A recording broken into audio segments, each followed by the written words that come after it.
फैसल, देखिए, मुल्क की खुशहाली और तरक्याती मंसूबों के लिए पाकिस्तान पीपल्स पार्टी के दौर हुकूमत में यानी 2011 में गैस इस्तेमाल करने वाले ऐसे सार्फिन जिसके अंदर घरेलू सार्फिन का शुमार नहीं किया गया था दिगर सार्फिन के ऊपर ये गैस इंफ्रास्ट्रक्चर डेवलपमेंट सरचार्ज आयद किया गया था, जिसका बुनियादी मकसद ये था कि हमने तवानाई के अंदर हमने जो हमारा इन्हिसार है उसको हमने सस्टेनेबल तरीके से आगे बढ़ना है, जिसके लिए लाजिम है कि तवानाई के शोबे के अंदर हमें नई पाइपलाइन बिछानी है, LNG की मंसूबे होंगे, उसके साथ जो सेंट्रल स्टेट से हम गैस हासिल करना चाहते हैं, ऐसे तवानाई के मंसूबों के लिए हमारे पास रकम मौजूद होनी चाहिए ताकि हमें कहीं से कर्ज ना लेना पड़े, और जब भी जो मंसूबा मुकम्मल करना हो वो आवाम पर बोझ डाले बगैर इस जमाशुदा रकम से हम ये मंसूबे मुकम्मल कर सकें। लेकिन बदकिस्मती के साथ ये जब गैस इंफ्रास्ट्रक्चर डेवलपमेंट सरचार्ज आयद किया गया, सालाना इससे 100 से 150 रुपये वसूल होने थे। मुख्तलिफ शोबों के ऊपर आयद होने के बाद मामलात लिटिगेशन में गए, मुख्तलिफ शोबों ने हुक्म इम्तना हासिल करना शुरू किया। वजारत पेट्रोलियम और वजारत खजाना की जानिब से मुतलका मुकर्रर वक्त के ऊपर मतलूबा तवज्जो न देने के बायस ये मामला लटकते गए। फिर हमने देखा कि मुस्लिम लीग नून के दौर हुकूमत में आखिरी साल के दौरान एक मखसूस शोबे को जिसके जिम्मे 40 रुपए का ये सरचार्ज वाजिबुल अदा था, नॉर्दर्न गैस कंपनियों ने इनसे ये वसूली करनी थी, लेकिन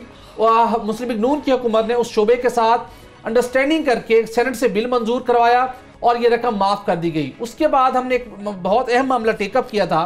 कि अब इसके बाद दीगर शोबों को भी एक हौसला, उनको ये अप्रिसिएशन मिली है उनको कि वो इस अपने ज़िम्मे जो वाजिबुल अदा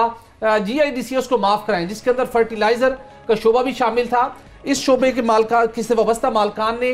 दिसंबर 2016 से हुक्म इम्तना हासिल कर रखा है। फर्टिलाइज़र खाद के मालकान ने जो यूरिया खाद तैयार करते हैं उसकी फ़ी बोरी पर जो GIDC की रकम आयद है जो वो गरीब किसानों से वसूल की जाती है वो 405 रुपये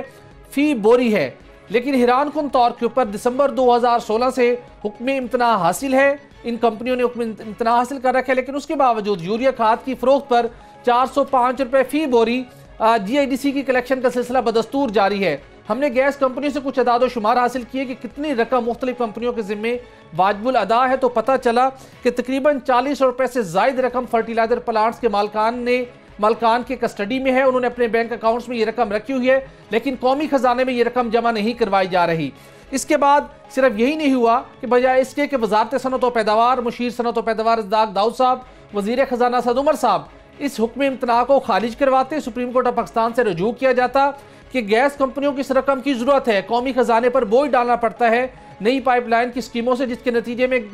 गैस तमाम शोबों के लिए गैस को महंगा करना पड़ा। इस हुक्म इम्तना को ख़त्म होना चाहिए। माजी के अंदर जो कलेक्शन की गई वो रकम कौमी खजाने में जमा होनी चाहिए। ये हुक्म इम्तना तो ख़त्म नहीं करवाया जा सका, लेकिन एंग्रो कंपनी जिसके ज़िम्मे सबसे ज़्यादा रकम है 32 रुपये, इसके अलावा दीगर कंपनियों के ज़िम्मे भी वाजिबुल अदा है। इन कंपनियों से माजी में जमा की गई रकम और दिसंबर 2016 से ऑनवर्ड जितनी किसानों से वसूली की गई उस सारी रकम को वसूल करने के बजाय अब वजारत खजाना, फर्टिलाइज़र के पावर प्लांट्स के मालकान और मुशीर सनअत व पैदावार